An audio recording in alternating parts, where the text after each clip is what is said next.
Hi friends, welcome to my channel. ಇವತ್ತು chicken dum biryani recipe ತೊಗೊಂಡು ಬಂದಿದ್ದೀನಿ. ಚಿಕನ್ ದಮ್ ಬಿರಿಯಾನಿ ಎರಡು ರೀತಿ ಇರುತ್ತೆ, ಕಚ್ಚಿ ಬಿರಿಯಾನಿ, ಇನ್ನೊಂದು ಲೇಯರ್ ದಮ್ ಬಿರಿಯಾನಿ ಅಂತ. ಇವತ್ತು ಮಾಡ್ತಾ ಇರೋದು ಚಿಕನ್ ದಮ್ ಬಿರಿಯಾನಿ. ಇದು ಹೇಗೆ ಮಾಡೋದು ತುಂಬ ಈಸಿ ಮೆಥಡಲ್ಲಿ ಅಂತ ತೋರಿಸ್ಕೊಳ್ತೇನೆ. ಈ ಥರ ಬಿರಿಯಾನಿ ಮಾಡೋದ್ರಿಂದ ಚಿಕನ್ ತುಂಬ ಸಾಫ್ಟ್ ಜ್ಯೂಸಿಯಾಗಿ ಬೆಂದಿರುತ್ತೆ, ರೈಸ್ ಕೂಡ ತುಂಬ ಉದುರಾಗಿ ಫ್ಲೇವರ್ಫುಲ್ಲಾಗಿ ಬರುತ್ತೆ. ಇವತ್ತು ಮಾಡ್ತಾ ಇರೋದು 6 kg biryani, 3 kg rice, 3 kg chicken. So ಬನ್ನಿ ಸ್ಟಾರ್ಟ್ ಮಾಡೋಣ. ಫಸ್ಟು ಪಾತ್ರೆಯಲ್ಲಿ 1 kg ಎಣ್ಣೆ ತೊಗೊಂಡಿದ್ದೀನಿ. 1 kgಗೆ ಏನೇನು ಹಾಕ್ತೀವಿ ಅದು ನೀವು 6 kgಗೆ ಡಬಲ್ ಮಾಡ್ಕೊಂಡು ಹಾಕ್ಕೊಳ್ಳಿ. 1 kg ಬಿರಿಯಾನಿಗೆ 200 ಗ್ರಾಮ್ ಆಯಿಲ್ ತೊಗೊಳ್ತೀನಿ, ಅಂದರೆ 6 kgಗೆ 1 ಲೀಟರ್ ಆಯಿಲ್ ಸರಿಯಾಗುತ್ತೆ. ನಂತರ ಈರುಳ್ಳಿ 1 kgಗೆ 400 ಗ್ರಾಮ್ಸು, 6 kg ಬಿರಿಯಾನಿಗೆ 2 kg ಆನಿಯನ್ ಆಗುತ್ತೆ. ಅದಾದಮೇಲೆ ಚಕ್ಕೆ, ಲವಂಗ, ಏಲಕ್ಕ ಇದು ಒಂದು ಎಣ್ಣೆಯಲ್ಲೇ ಹಾಕ್ಕೊಳ್ತೀವಿ, ಈರುಳ್ಳಿ ಕೂಡ ಹಾಕ್ಕೊಳ್ಬೋದು. ಇದೆಲ್ಲ 1 kgಗೆ 1 ಗ್ರಾಮ್, ಅಂದರೆ 6 kgಗೆ ಎಲ್ಲ 6 ಗ್ರಾಮ್ ಹಾಕ್ಕೊಂಡಿದ್ದೀನಿ. ಈರುಳ್ಳಿ ಚೆನ್ನಾಗಿ ಬ್ರೌನ್ ಆಗೋ ಅಷ್ಟು ರೋಸ್ಟ್ ಮಾಡ್ಕೊಳ್ಳಿ, ಫ್ಲೇಮ್ ಸ್ವಲ್ಪ ಹೈಯಲ್ಲೇ ಇರಲಿ. ಇನ್ನೊಂದು ಕಡೆ 3 kg ಅಕ್ಕಿನ 3-4 ಸಲ ತೊಳೆದು ನೆನೆಸಾಕಂತ ಬಿಟ್ಟಿದ್ದಾರೆ. ನಾರ್ಮಲ್ ಅಕ್ಕಿನೇ ತೊಗೊಂಡಿದ್ದೀವಿ, ಬಾಸ್ಮತಿ ಅಕ್ಕಿ ಏನು ತೊಗೊಂಡಿಲ್ಲ. ಬಾಸ್ಮತಿ ರೈಸಲ್ಲಿ ಏನಾದರೂ ಬಿರಿಯಾನಿ ಮಾಡಬೇಕಂದ್ರೆ ತುಂಬ ಹೊತ್ತು ನೆನೆಗೆ ಹಾಕಿಬಿಡ್ಬಾರ್ದು, ಯಾಕಂದರೆ ಅದು ಬೇಗ ಹೊಡೆದೋಗ್ಬಿಡುತ್ತೆ. ಒಂದು 10 ಮಿನಿಟ್ಸ್ ಸಾಕಾಗುತ್ತೆ ಅದು ನೆನೆಯೋಕ್ಕೆ. ಇವಾಗ ನಾರ್ಮಲ್ ಬಿರಿಯಾನಿ ಮಾಡ್ತಾಯಿದ್ದೀವಲ್ಲ, ಅದಕ್ಕೆ 3 kg ಅಕ್ಕಿ ಇರೋದ್ರಿಂದ ಇಷ್ಟು ಬೇಗನೆ ನೆನೆಗೆ ಹಾಕಿದರೆ ಸಾಕಾಗುತ್ತೆ. ನಂತರ ಚಿಲ್ಲಿ ಪೌಡರು 1 kgಗೆ 10 ಗ್ರಾಮ್ಸ್, ಅಂದರೆ 6 kgಗೆ 60 ಗ್ರಾಮ್ಸು.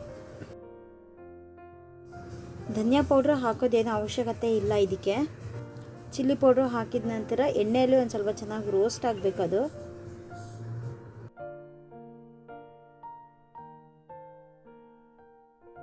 ಅನಂತರ ಹಸಿಮೆಣಸು 1 kgಗೆ 4, ಅಂದರೆ 6 kgಗೆ ನಾನು 20 ಅಷ್ಟು ಹಾಕ್ತಾಯಿದ್ದೀನಿ. 4 ಹಸಿಮೆಣಸು ಅಕ್ಕಿ ಬೇವಾಗ ಹಾಕ್ತೀನಿ. ಅದಾದಮೇಲೆ ಶುಂಠಿ ಬೆಳ್ಳುಳ್ಳಿ ಪೇಸ್ಟ್ ಹಾಕಬೇಕು.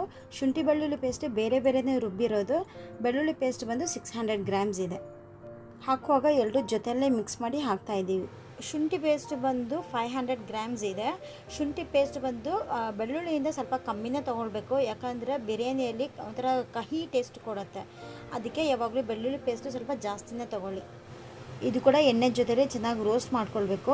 ಫ್ಲೇಮು ಸ್ವಲ್ಪ ಕಮ್ಮಿನೇ ಇಡಬೇಕು, ಯಾಕಂದರೆ ಜೋರ ಇಟ್ಟರೆ ಕೆಳಗಡೆ ಸೀದೋಗಿಬಿಡತ್ತೆ. ಶುಂಠಿ ಬೆಳ್ಳುಳ್ಳಿ ಪೇಸ್ಟು ಎಣ್ಣೆಯಲ್ಲಿ ಚೆನ್ನಾಗಿ ರೋಸ್ಟ್ ಆದಮೇಲೆ ಈ ಥರ ಸೈಡಲ್ಲೆಲ್ಲ ಎಣ್ಣೆ ಬಿಡಬೇಕು. ಈ ಟೈಮಲ್ಲಿ ಮೊಸರನ್ನ ಸೇರಿಸ್ಕೊಳ್ಳಿ. 1 kgಗೆ 100 ml ಮೊಸರು, ಸೊ 6 kgಗೆ 600 ml, ಇಲ್ಲಾಂದರೆ 550 ml ಸೇರಿಸ್ಕೊಳ್ಳಿ.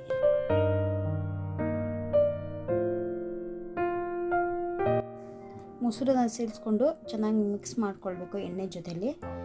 ಬಿರಿಯಾನಿ ಮಾಡ್ತಾ ಇರೋದು ನಾನಲ್ಲ, ನನ್ನ ಹಸ್ಬೆಂಡು. ಅವರೇ ಚೆನ್ನಾಗಿ ಮಾಡೋದು ಮನೇಲಿ ಬಿರಿಯಾನಿ. ಮೇಲ್ಗಡೆ ಒಬ್ಬರು ಮನೆಯಲ್ಲಿ ಫಂಕ್ಷನ್ ಅಂತ ಹೇಳಿದರು, ಅವ್ರು ಬಂದು ಮಾಡೋಕ್ಕಂತ ಕರ್ಕೊಂಡು ಹೋಗಿ ಅವ್ರ ಮನೇಲಿ ಮಾಡಿಸ್ತಾ ಇದ್ದಾರೆ. ಲಾಸ್ಟ್ ಟೈಮ್ ಈಸ್ಟರ್ ಇದೆ ಅಂದ್ಬಿಟ್ಟು 8 kg ಬಿರಿಯಾನಿ ಮಾಡಿದರು. ತುಂಬ ಜನ ಕೇಳಿದ್ರಂತೆ ಯಾರು ಮಾಡಿದ್ದು ಅಂದ್ಬಿಟ್ಟು. ಈ ಸಲನೂ ಫಂಕ್ಷನ್ ಅಂತ 6 kg ಬಿರಿಯಾನಿ ಈ ಸಲ ಮಾಡಿಸಿದ್ದಾರೆ. ಮೊಸರು ಮಸಾಲೆ ಜೊತೆಗೆ ಚೆನ್ನಾಗಿ ಈ ಥರ ಮಿಕ್ಸ್ ಮಾಡ್ಕೊಳ್ಬೇಕು. ಸೈಡಲ್ಲೆಲ್ಲ ಈ ಥರ ಎಣ್ಣೆ ಬಿಡಬೇಕು. ಗ್ಯಾಸು ತುಂಬ ಹೈನೂ ಇಲ್ಲ, ತುಂಬ ಸ್ಲೋನೂ ಇಲ್ಲ, ಮೀಡಿಯಮ್ ಫ್ಲೇಮಲ್ಲಿ ಇಟ್ಟಿದ್ದಾರೆ. ಈ ಸ್ಟೇಜಲ್ಲಿ ಟೊಮೆಟೊ ಸೇರಿಸ್ಕೊಳ್ಬೇಕು. 1 kgಗೆ 250 ಗ್ರಾಮ್ ಆಗುತ್ತೆ, ಅಂದರೆ 6 kgಗೆ 1.5 kg ಅಷ್ಟು ಟೊಮೆಟೊ ಸೇರಿಸ್ತಾ ಇದ್ದೀವಿ. ಟೊಮೆಟೊ ಕೂಡ ಮಸಾಲೆ ಜೊತೆಲಿ ಚೆನ್ನಾಗಿ ಮಿಕ್ಸ್ ಆಗಬೇಕು. ನಾನು ಫಾಸ್ಟ್ ಮೋಡಲ್ಲಿ ಇಟ್ಟಿದ್ದೀನಿ, ವೀಡಿಯೋ ತುಂಬ ಲಾಂಗ್ ಆಗುತ್ತಂತ. ಇದು ಮಿಕ್ಸ್ ಮಾಡೋಕ್ಕೆ ಒಂದು 10-15 ಮಿನಿಟ್ಸ್ ಆಗುತ್ತದೆ. ಒಂದು ಗ್ರೇವಿ ಆ ಕನ್ಸಿಸ್ಟೆನ್ಸಿಯಲ್ಲಿ ಬರುವಾಗ ಈ ಸ್ಟೇಜಲ್ಲಿ ಪುದೀನೂ ಕೊತ್ತಂಬರಿನೂ ತೊಳೆದು ಕಟ್ ಮಾಡಿ ಇಟ್ಕೊಂಡಿದ್ದೀವಿ, ಅದು ಹಾಕ್ತಾಯಿದ್ದೀವಿ. ಪುದೀನ ಬಂದು ದೊಡ್ಡ ಕಟ್ಟಿದ್ರೆ 1 ಕಟ್ಟು ಸಾಕು, ಕೊತ್ತಂಬರಿ ಕೂಡ ಅಷ್ಟೇ 1 ಕಟ್ಟು ಸಾಕು. 1 kgಗೆ 1 ಕೈ ಅಷ್ಟು ಪುದೀನೂ ಆಗಲಿ ಕೊತ್ತಂಬರಿ ಆಗಲಿ 1 kg ಬಿರಿಯಾನಿಗೆ 1 ಕೈ ಅಷ್ಟು ಹಾಕಬೇಕು. ಇವಾಗ 6 kg ಇರೋದ್ರಿಂದ 1 ಕಟ್ಟು ಸಾಕಾಗುತ್ತೆ.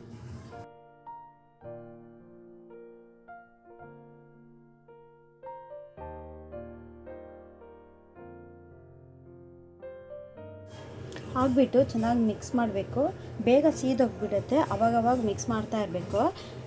ಟೊಮೆಟೊ ಬಂದು ಚೆನ್ನಾಗಿ ಸ್ಮ್ಯಾಶ್ ಆಗಬೇಕು, ಅದು ಆಗೋಕ್ಕೆ ಒಂದು ಸ್ವಲ್ಪ ಟೈಮ್ ಆಗುತ್ತೆ. ಒಂದು 5 to 10 ಮಿನಿಟ್ಸು ಮುಚ್ಚಿಬಿಟ್ಟು ಸಿಮ್ಮಲ್ಲಿ ಇಟ್ಬಿಡಿ. ಚೆನ್ನಾಗಿ ಮಿಕ್ಸ್ ಮಾಡಿ ಮುಚ್ಚಿದ ಮೇಲೆ ಈ ಥರ ಮೇಲ್ಗಡೆ ಎಣ್ಣೆ ಬಂದು ನಿಲ್ಲುತ್ತೆ. ಈ ಟೈಮಲ್ಲಿ ನಿಂಬೆ ರಸ ಹಾಕಬೇಕು. 1 kgಗೆ 1 ನಿಂಬೆಹಣ್ಣು, ಅಂದರೆ 6 kgಗೆ 6 ನಿಂಬೆಹಣ್ಣು ಸಾಕು.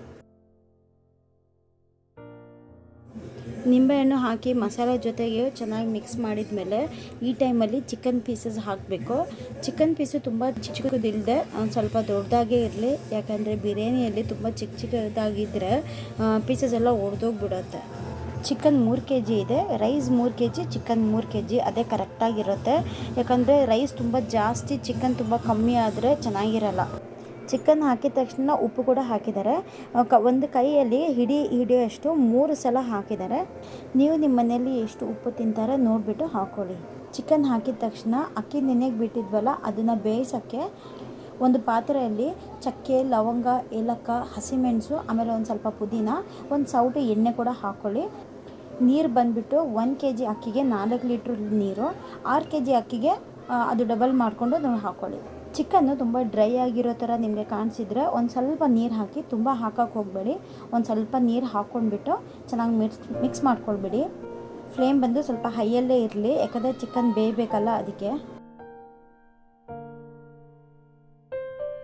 ಗ್ಯಾಸು ಸ್ವಲ್ಪ ಕಮ್ಮಿ ಇಟ್ಬಿಟ್ಟು 15 to 20 ಮಿನಿಟ್ಸು ಹಂಗೆ ಬಿಟ್ಬಿಡಿ. ಮಿಕ್ಸ್ ಮಾಡ್ತಾ ಇರಬೇಕು. ನೀರಿಟ್ಟಿದ್ವಲ್ಲ ಅಕ್ಕಿಗೆ, ಅದು ಕೂಡ ಇವಾಗ ಕುದೀತಾ ಇದೆ. ಇದರಲ್ಲಿ ನೆನೆಸಿಟ್ಟಿದ್ವಲ್ಲ ಅಕ್ಕಿನ ಹಾಕಿಬಿಟ್ಟು ಸಾಲ್ಟ್ ಕೂಡ ಒಂದು ಸ್ವಲ್ಪ ಹಾಕಿ, ಸಾಲ್ಟ್ ನೋಡಿಬಿಟ್ಟು ಹಾಕಿ, ಯಾಕಂದರೆ ಚಿಕನ್ನಲ್ಲೂ ಸಾಲ್ಟ್ ಹಾಕಿದ್ವಲ್ಲ ಅದಕ್ಕೆ. ಈ 3 kg ಅಕ್ಕಿನ ತೊಳೆದು ಅದು ಕೂಡ ಹಾಕ್ತಾಯಿದ್ದೀವಿ. ಚಿಕನ್ ಕೂಡ ಅವಾಗವಾಗ ಮಿಕ್ಸ್ ಮಾಡ್ತಾ ಇರಬೇಕು.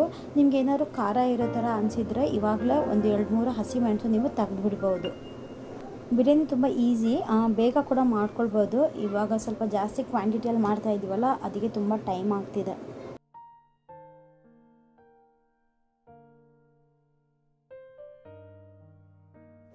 ಈ ಟೈಮಲ್ಲಿ ಕಸೂರಿ ಮೇಥಿ ಹಾಕಬೇಕು. ಒಂದು ಕೈ ಫುಲ್ಲಾಗಿರೋ ಅಷ್ಟು ಕಸೂರಿ ಮೇಥಿನ ಕ್ರಷ್ ಮಾಡಿಬಿಟ್ಟು ಹಾಕಬೇಕು.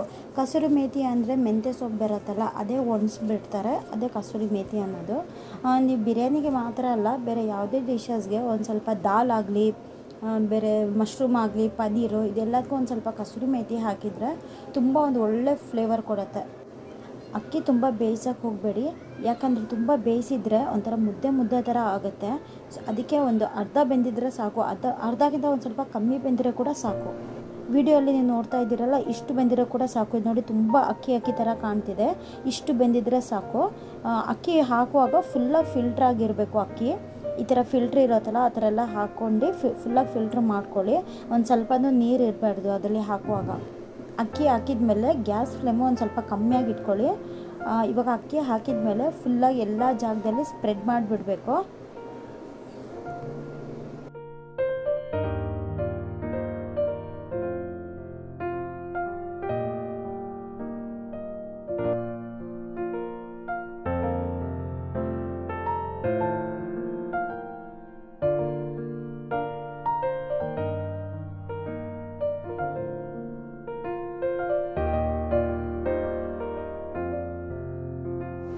ಸೌಟು ಉಲ್ಟಾ ಮಾಡಿಕೊಂಡು ಈ ಥರ ಮಿಕ್ಸ್ ಮಾಡ್ಕೊಂಡು ಬಿಡಿ, ಯಾಕಂದರೆ ಅದು ನೀರೆಲ್ಲ ಕೆಳಗಡೆ ಇಳಿಯುತ್ತೆ. ಇಲ್ಲಾಂದರೆ ಕೆಳಗಡೆ ನೀರೆಲ್ಲ ಫುಲ್ಲಾಗಿ ಡ್ರೈ ಆಗಿಬಿಟ್ಟಿರುತ್ತೆ. ಅದಕ್ಕೆ ಲಾಸ್ಟ್ ಇಂಗ್ರೀಡಿಯೆಂಟು ತುಪ್ಪ ಹಾಕಲೇಬೇಕು. ಬಿರಿಯಾನಿಗೆ ತುಪ್ಪ ಹಾಕಿಲ್ಲ ಅಂದರೆ ಟೇಸ್ಟ್ ಕೊಡಲ್ಲ. 200 ಇಲ್ಲ 250 ml ಹಾಕ್ಕೊಳ್ಳಿ, ನಿಮ್ಗೆ ಎಷ್ಟಾಗುತ್ತೆ ಅಷ್ಟು ನೋಡ್ಕೊಂಡು ಹಾಕ್ಕೊಳ್ಳಿ. ಲಾಸ್ಟಲ್ಲಿ ಪುದೀನ ಎಲೆ ಜಾಸ್ತಿ ಏನು ಬೇಡ, ಒಂದು ಸ್ವಲ್ಪ ಹಾಕಿದರೆ ಸಾಕು. ಸ್ಟವ್ ಮೇಲೆ ಒಂದು ತವನ ಇಟ್ಬಿಟ್ಟು ಅದ ಮೇಲೆ ಬಿರಿಯಾನಿ ದಮ್ಗೆ ಬಿಡಬೇಕು. ಅದು ಮೇಲ್ಗಡೆ ಮುಚ್ಚಳ ಹಾಕಿಬಿಟ್ಟು ಏನಾದ್ರು ಭಾರ ಇರೋದು ಏನಾದ್ರು ಇಡಬೇಕು. ಒಂದು ಬಿಂದಿಗೆ ನೀರಿಟ್ಟರು ಸಾಕು. 15 ನಿಮಿಷ ಸಿಮ್ ಆದಮೇಲೆ ತೆಗ್ಬಿಟ್ಟು ಮೇಲ್ಗಡೆ ಇರೋ ಅಕ್ಕಿನ ಒಂದು ಸ್ವಲ್ಪ ಕೆಳಗಡೆ ಹಾಕಿಬಿಟ್ಟು, ಕೆಳಗಡೆ ಇರೋ ಅಕ್ಕಿ ಎಲ್ಲ ಒಂದು ಸೈಡಿಂದ ಎತ್ತಿ ಮೇಲ್ಗಡೆ ಹಾಕ್ಕೊಳ್ಬೇಕು. ಆವಾಗ ಏನಾಗುತ್ತೆ ಅಂದರೆ ಮೇಲ್ಗಡೆ ಅಕ್ಕಿಯಾಗಿರುತ್ತಲ್ಲ, ಬೆಂದೇ ಇಳ್ದೇ ಥರ, ಅದೆಲ್ಲ ಒಂದು ಸ್ವಲ್ಪ ಕೆಳಗಡೆ ಹೋಗಿ ಚೆನ್ನಾಗಿ ಬೇಯುತ್ತೆ. ತಿರ್ಗಾ ಮುಚ್ಚಿಬಿಟ್ಟು ಇನ್ನೊಂದು 10 ನಿಮಿಷ ಸಿಮ್ಮಲ್ಲಿ ಇಡಬೇಕಾಗತ್ತೆ. 10 ಮಿನಿಟ್ಸ್ ಆಯಿತು ನೋಡಿ, ಬಿರಿಯಾನಿ ಎಷ್ಟು ಚೆನ್ನಾಗಿ ಬಂದಿದೆ ಅಂದ್ಬಿಟ್ಟು. ನೀವು ಕೂಡ ಒಂದು ಸಲ ಈ ರೆಸಿಪಿನ ಟ್ರೈ ಮಾಡಿ ನೋಡಿಬಿಟ್ಟು ಹೆಂಗೆ ಬಂದಿದೆ ಅಂತ ಕಮೆಂಟ್ಸಲ್ಲಿ ಹೇಳಿ. ಇಷ್ಟೊತ್ತು ನನ್ನ ವೀಡಿಯೋ ನೋಡಿದ್ದಕ್ಕೆ ಥ್ಯಾಂಕ್ ಯು ಫಾರ್ ವಾಚಿಂಗ್.